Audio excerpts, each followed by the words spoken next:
I've been sitting here for the last 5 minutes absolutely intrigued. Do you understand if we could repeat what I'm seeing right here all across this country, we would not have to worry about a Bernie Sanders of Warren or who, Pocahontas and Sleepy Joe, any of that. This is absolutely incredible. And thank you for the opportunity to come and spend a little bit of time with you today. I want to start by sharing a little bit about my background and who I am for those of you that I've not had the opportunity to know or meet. I've sort of been at this for a long time. I think when I look back over my life and career, I actually entered the conservative movement by way of the pro-life movement. Because somehow I figured out that we, as the great nation that we are, needed to find better solutions to the pathologies that exist within our country than taking our children and destroying them and throwing them in trash cans. It grew from that. It grew from that, and I became concerned about a lot of things that I saw going on in our country, and the good Lord provided an opportunity for me to serve at the federal, state, and local level in government, and I've been at it a long time. And as I look around this room and I see a few gray hairs here, I think some of you have been too. But the thing that I think about most when I get up and go into the Heritage Foundation on any given day are that the things that I am most concerned about in this country happened in a relatively short period of time. The country that exists today is not the country that existed even 10 years ago. It is phenomenal. The trajectory that we are on is absolutely frightening. And you may remember that Benjamin Franklin said, "A republic if you can keep it." So what's required for us to keep this republic? And why is it that you come out to these meetings every single month? Because you're not sunshine patriots. You're people who love this country. And people who, like me, desperately want to leave a country to your children and your grandchildren that is at least as free as the one that you inherited. When I think about the freedoms and the liberties that we've lost in my lifetime, it can sometimes be absolutely overwhelming. And I must confess that when I was presented with the opportunity to come to Silicon Valley to speak to conservatives, I thought we were going to meet in a little bitty room somewhere. And we'd have a nice glass of wine and call it an evening. So I really, truly was encouraged as I looked around the room and I saw the numbers of people who were here and I saw the excitement. And so sometimes speakers come to give, but I want you to know that you have given to this speaker a great, great gift tonight. It helps to get outside of Washington.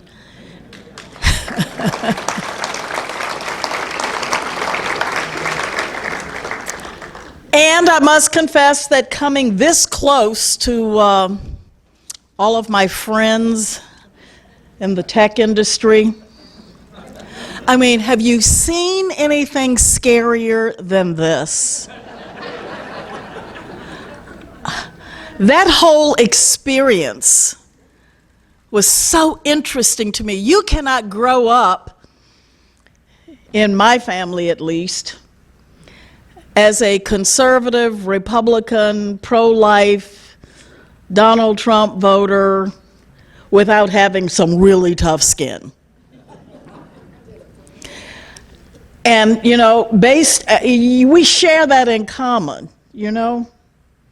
You're coming out of the industry, many of you that you do, you've got to have some pretty thick skin in order to survive and know how to survive in those kinds of environments.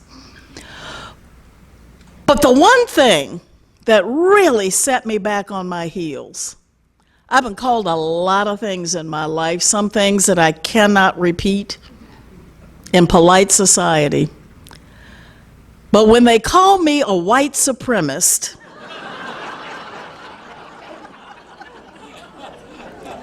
that was sort of the straw that broke the camel's back. And quite frankly, I said, you know, I actually said this on national television, and the staff was going, oh no, there she goes. I said, you know what, I'm glad I'm finally outed, because getting up every morning and putting on this blackface was just more than I could handle.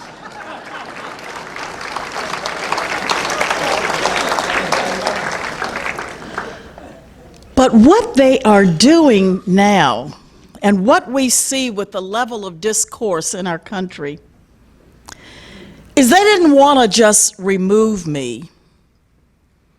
They wanted to destroy me. And some of you know exactly what I'm talking about.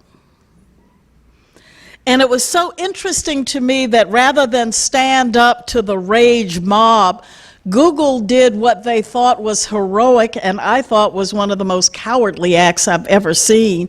Rather than face the mob, they just disbanded the entire thing before it ever met. And while I was disappointed, the episode was about much more than just one company's response to intolerance. Do you understand that Google knows more about me than my husband? I mean, they can tell you what kind of toothpaste I use, where I shop, what I'm reading, what I like to wear. They can tell you everything. And do you understand what it means to us as conservatives to know that there's an organization that knows that much about you and they hate you? That they have all of that data about me. They know my address, telephone number, probably social security number. They know everything there is. And they hate me and you. They hate us as conservatives. And they don't want just to shut us down and make us quiet. They want to destroy our livelihoods, destroy our families. But the good news is, I, like you, have a tremendous love for this country. I have a tremendous love for the gift that we were given by our founders. And I intend to fight to keep it.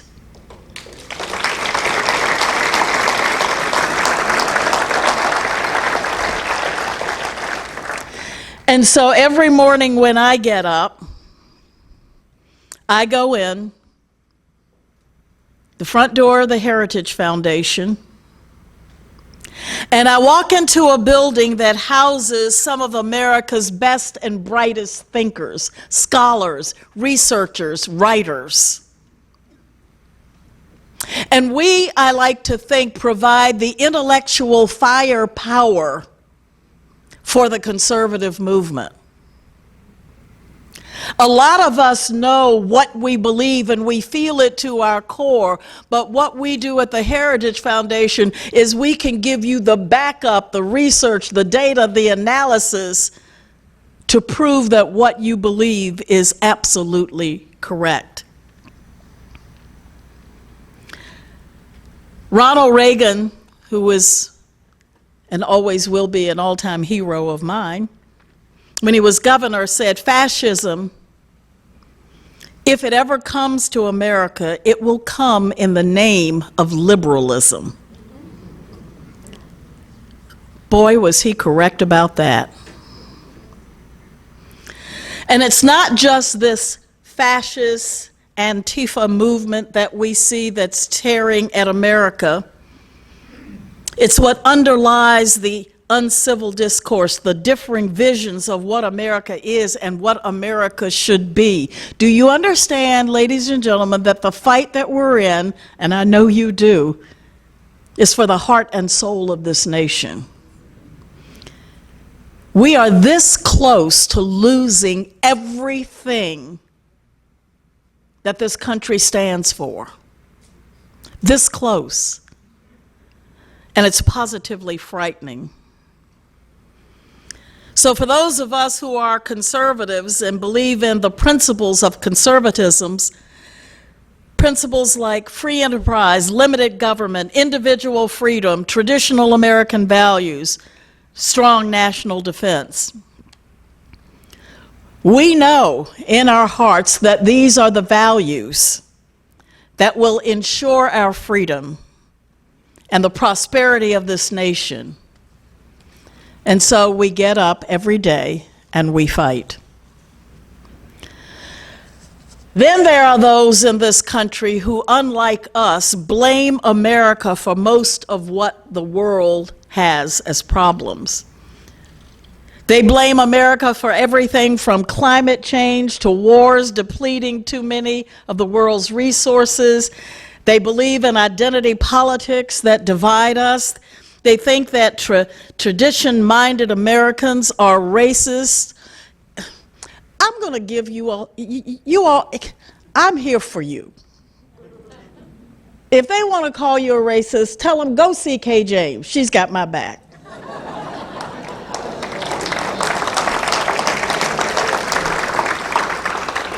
I am so sick of that. Sick of it. I can tell you that I figured out a long time ago that Democrats, we care about research, data, policy, and analysis, and facts, and truth, and reality, and they just care about winning. Winning. So if you want to win women, there's only one subject: reproductive rights. If you want to win minorities, one word: racism. And now they've decided to go after our youth in this country, and the hot button issues for them are gun control and climate control. And with all of what they do, the main thing they want is more intrusive government. And I can tell you, if they win, we won't recognize this country in 10 years. If we lose ground in 2020, do you understand they want to pack the courts? Do you understand they want to get rid of the Electoral College? Do you understand that by making the promises that they are making right now, I mean, this just watching what's happening on the other side is so instructive. They will bankrupt this nation. Our money won't be worth a thing because they will just print more money. I mean, some of them have actually said that when asked, how do you intend to finance all of these giveaways that you want to do, they just seemed puzzled and said, well, we'll just print some more money. Like, isn't that how you do it? No, it's not. A Gallup poll found that 51% of young people view socialism in our country positively. And unfortunately, there are other polls that show similar findings. Today, it used to be 20, and we're down to what now? About 9 candidates who are vying to become the Democrat Party presidential nominee. They're in a race to see who can promise to spend the most and increase government programs. Medicare for all, free college tuition, paychecks for people unwilling to work, getting rid of our border and repealing the tax cuts that brought even the poorest Americans the greatest boost in income they've ever seen, and they want to destroy all of that. Socialism has gone from a fringe ideology to being very much in vogue. You can sip wine in Napa Valley and talk about being a socialist, and it's quite acceptable these days. But you and I know that the free enterprise system has done more to lift the world out of poverty than any other economic system ever devised.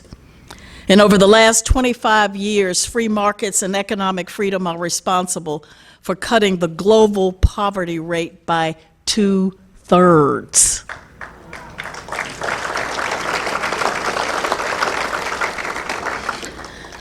But I think it's important to note that free market capitalism isn't just about economics. We know from 25 years of hard data that the Heritage Foundation has collected for its annual Index of Economic Freedom that countries with the most economic freedom also have more individual freedom, better health, greater life expectancy, more educational choices, and even cleaner environments. Capitalism works.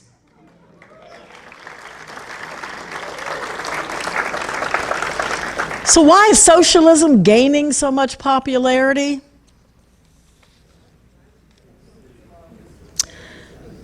You know why. I hear it. You know, I started out my career trained to be a high school history teacher. You know what we don't do anymore in this country? We don't teach history. We don't teach civics. We don't teach economics.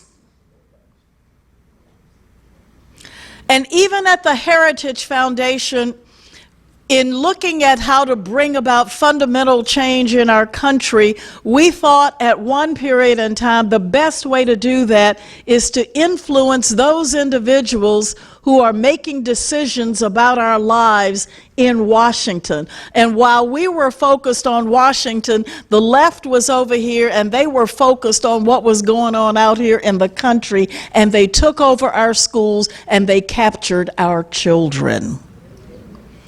I was never more aware of that than when my granddaughter,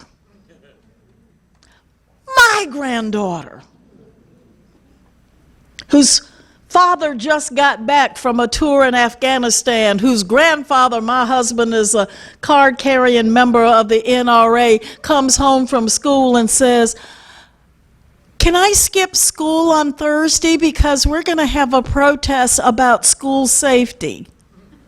I said, "Girl, if you don't take your happy hind parts to school and get an education," even our kids. When I talk to conservative parents and grandparents, one of the main things they ask me today is, are you all producing materials and information so that we can talk to our kids, because we're losing our kids, our grandchildren, your children, who are rejecting the values of their grandparents. Let me share this with you. Charles and I sincerely believe at this stage in our lives there are two things that we can do. One, we can get up every day, and my husband is a Trump appointee at the Department of Transportation, and I'm at Heritage Foundation, and we get up every day and go to work and fight. I thought by 70, I know I don't look 70, but I am.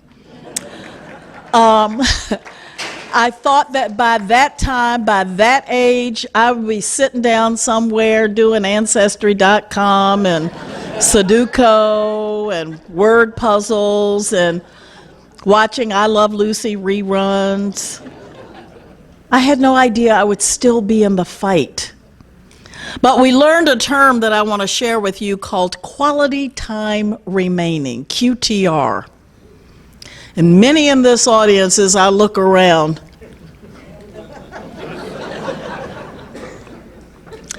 I am not sure whether I'm in the fourth quarter or in sudden death overtime. But I do know this, that with every ounce of energy that I have left, I want to fight every day, but there's something else I want to do, and I encourage you to do it. And that is, we want to pour our life and our values, the things that we believe, into our grandchildren. Every summer we take them on heritage tours where we teach them the history of this country, where we teach them the values. You want to do something great for America, share your values with your family, with your grandchildren, teach them. Don't leave it to the public school system, what they're hearing on the radio, what they're seeing on social media. They need to hear it from you. So there are several things at Heritage that we have decided sort of are non-starters. There are things that we believe so strongly that we won't even begin to have a conversation with you unless you agree on this very basic set of principles. And before I close, I want to share with you what a few of those are. The first principle is that the federal government was created to protect the rights of the people. It exists to preserve life, liberty, and property. That includes not only protecting the sanctity of life, but defending freedom of speech, religion, the press, and the right of individuals to be treated equally and justly under the law.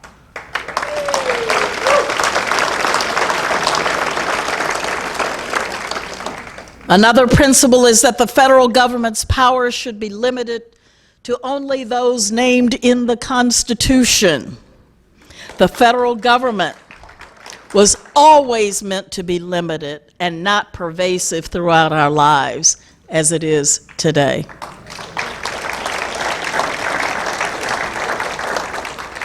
Another principle is that government functions best when it's closest and most accountable to the people. That means a lot of current power must be devolved from the federal government back to the states and localities.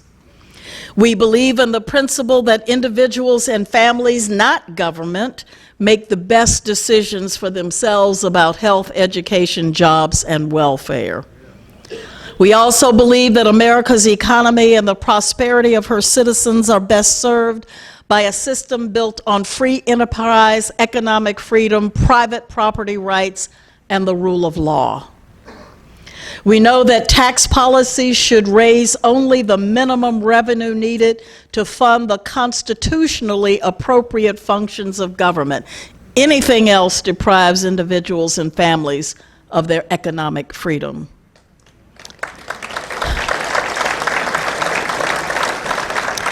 We believe that judges should interpret and apply our laws and the Constitution based on their original meaning, not upon their own personal and political predispositions.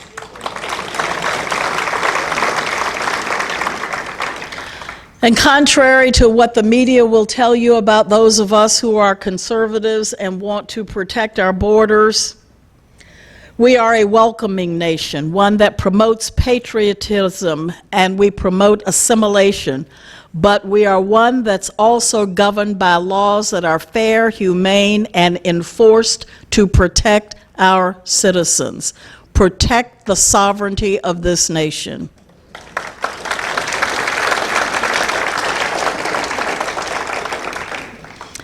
We understand that America is strongest when our policies protect our national interests, preserve our alliances of free peoples, and counter threats to our security.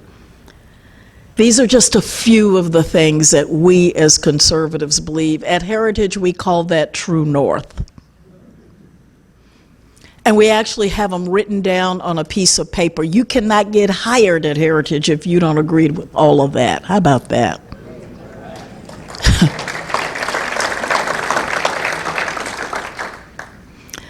So as the left continues to push, we will continue to push back. Sebastian Gorka, whom I've gotten to know very well, who is now a visiting fellow at the Heritage Foundation, talks in eloquent language about what it was like growing up under socialism and what it's like when someone wants to flee from that. Guess what embassy they go to?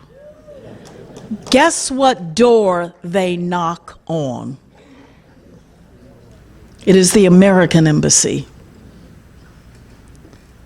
Those people in Hong Kong, and I didn't think you were joking, I thought it was serious. I bought the whole thing. I said, you know what? I don't put anything past Donald Trump. He may have been able to cut that deal. But those folks in Hong Kong, whose songs are they singing? Whose flags are they waving? Who are they looking to for guidance, for liberty and freedom? They're looking to us, and we cannot let them down. And so my job at the Heritage Foundation is to make sure that when your grandchildren and mine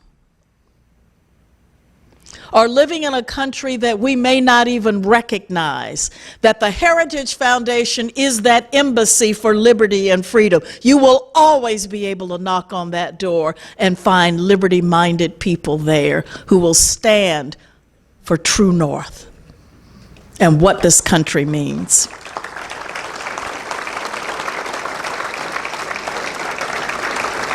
So my promise to you is that as long as I am the president of the Heritage Foundation, that is our mission. That is what we will do. And you're all invited to our big celebration in Washington, the President's Club that's coming up next month. Just right on the bottom, Kay told me I could come. They'll let you in, I promise.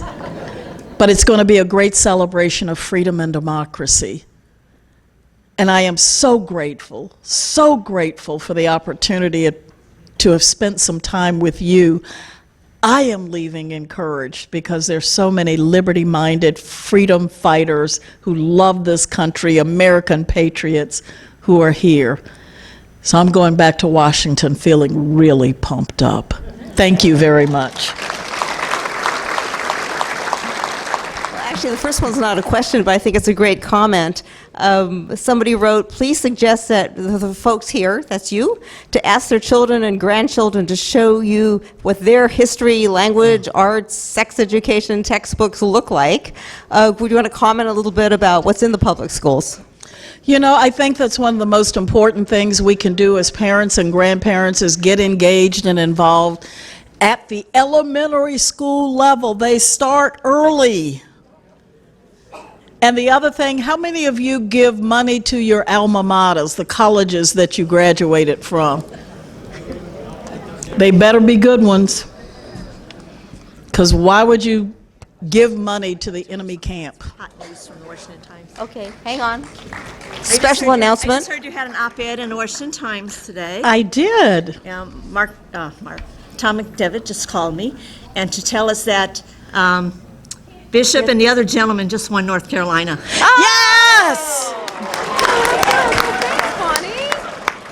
Breaking news from the chairman of the Washington Times. Thank you. Read her op-ed today. Yeah. That's what I'm talking about. Yeah, that's so exciting. That's what's nice sometimes because Tuesday's election night, what we said is that the people we wanted to win in North Carolina won. Is that basically?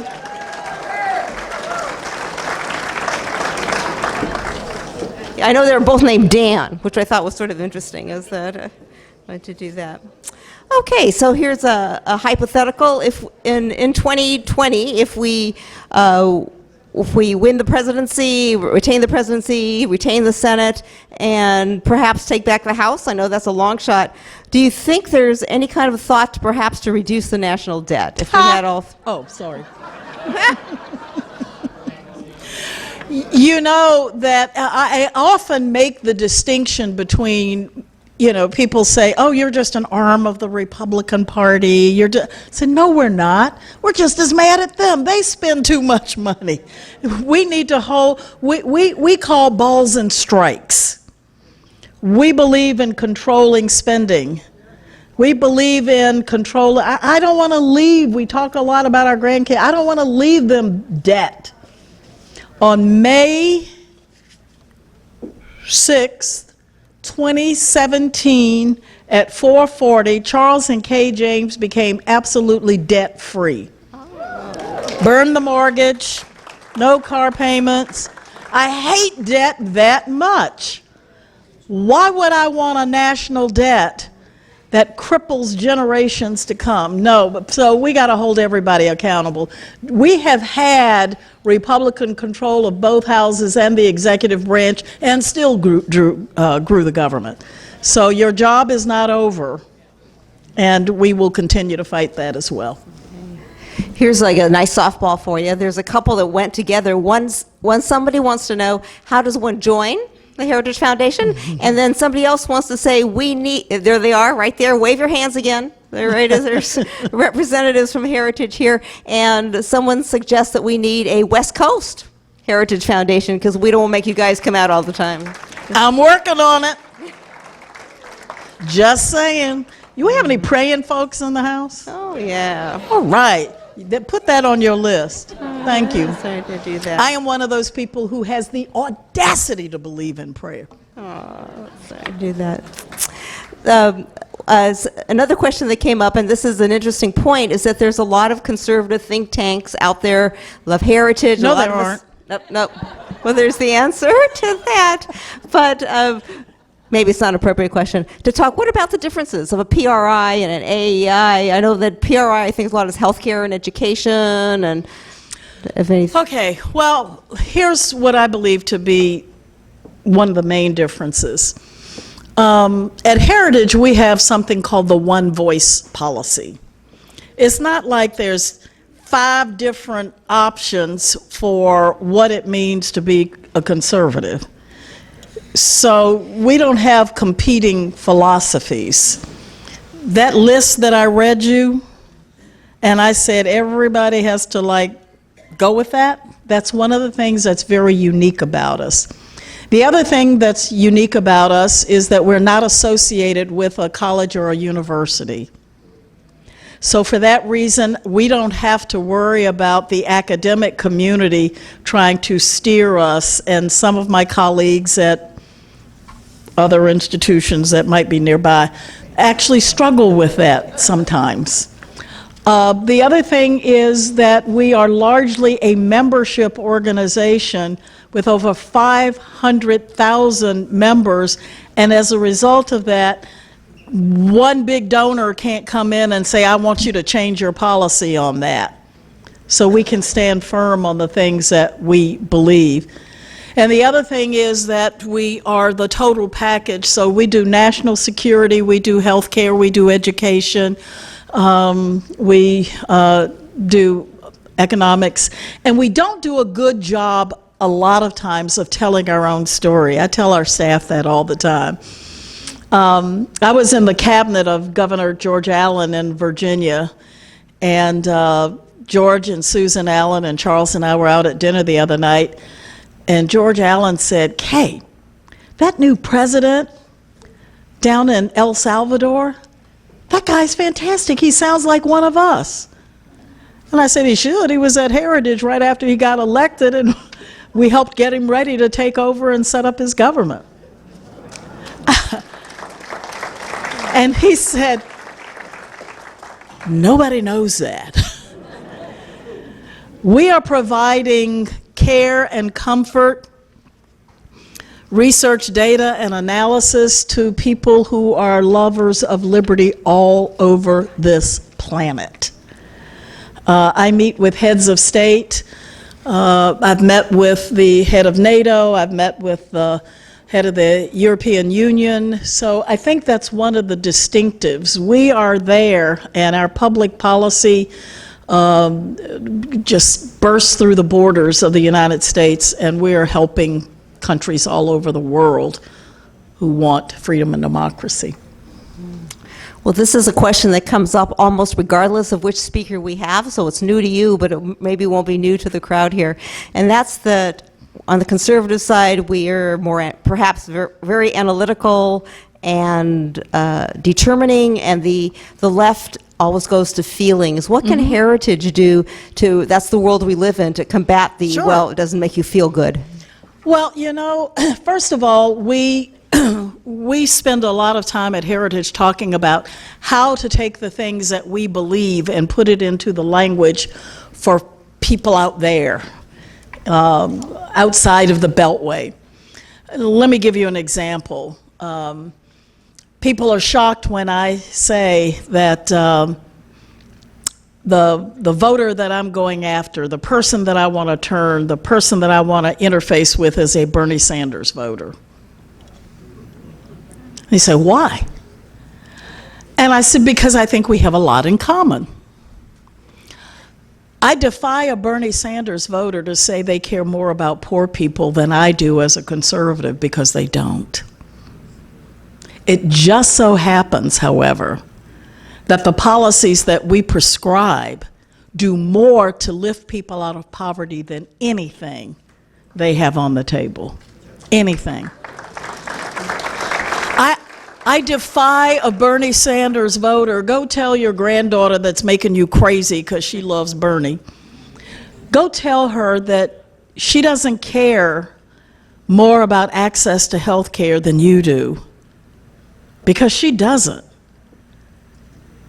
But the policies that we prescribe as conservatives will do more to keep competition in the system and provide better health care than anything Bernie Sanders is putting out there. And you can go right through the whole list. What we do as conservatives is we always go to economics. This won't work, it'll cost too much. They tell stories about how it will affect people's lives. So typically what I do is I tell stories, and then I give them the data to back it up. So nobody in this audience needs to feel that as a conservative they are mean-spirited and they don't really care about people. We care just as much, if not more, and our policies actually work.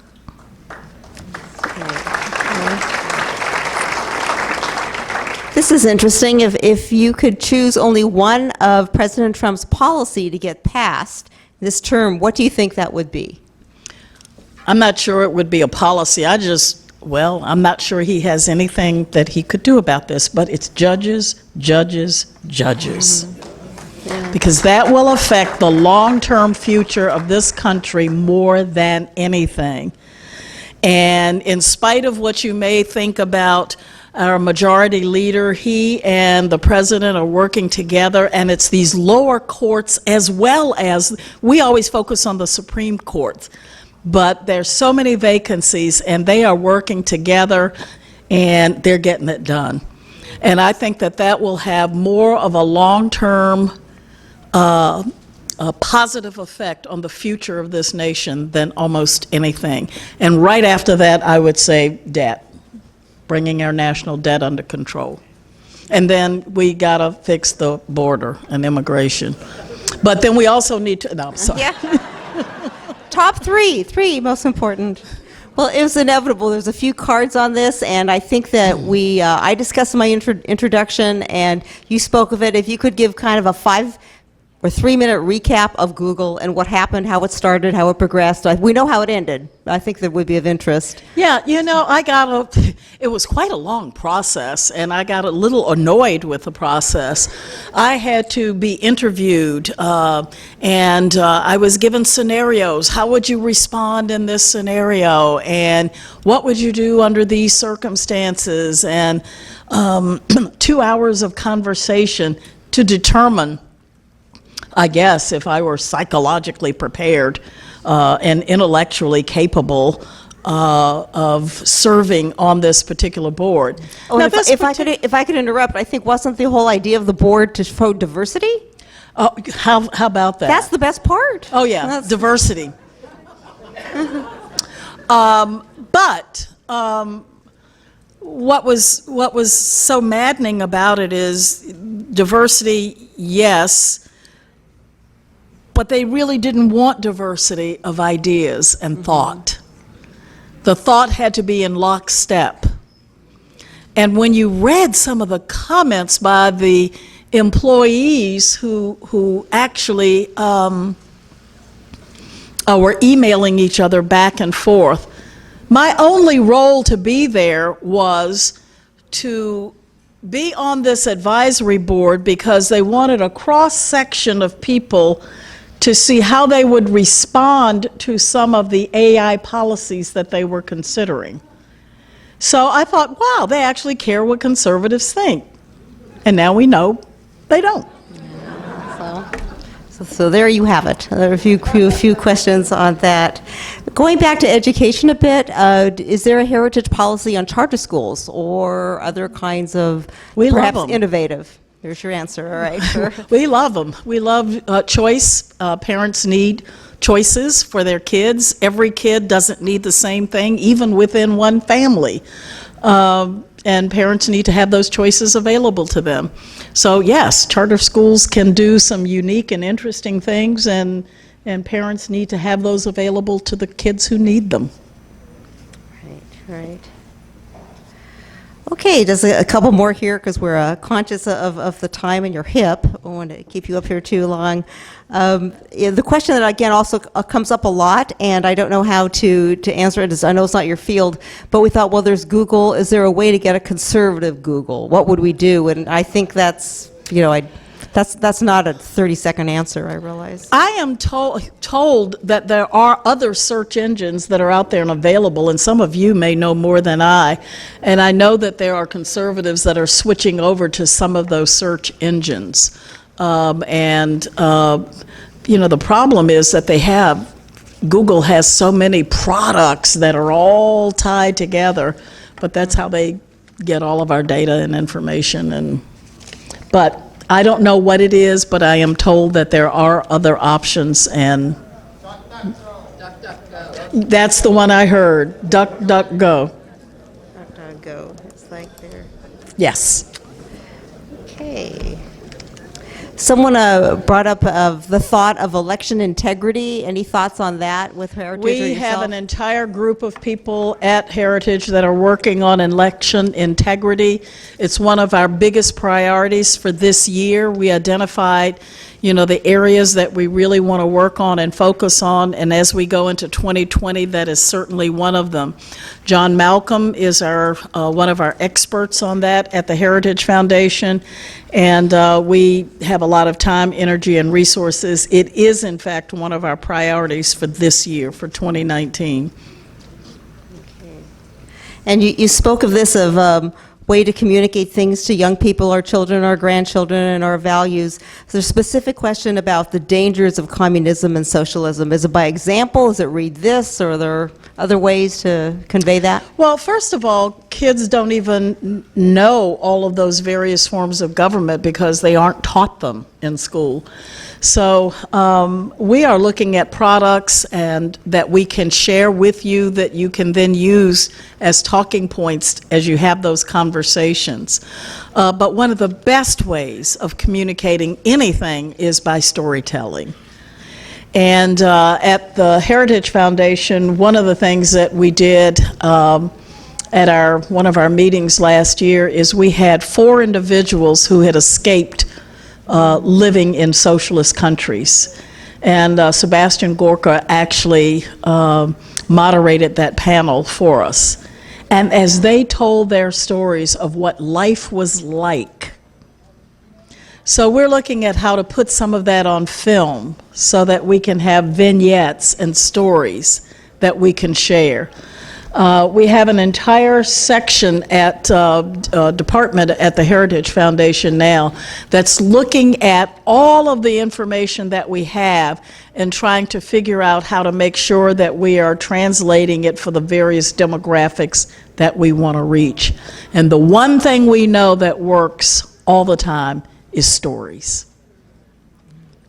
Well, there's about half a dozen cards here that say, thank you for what you do, thank you for coming, and let me just encourage that as well. Thank you so much. Oh, thank you. Thank you. Thank you for what you do.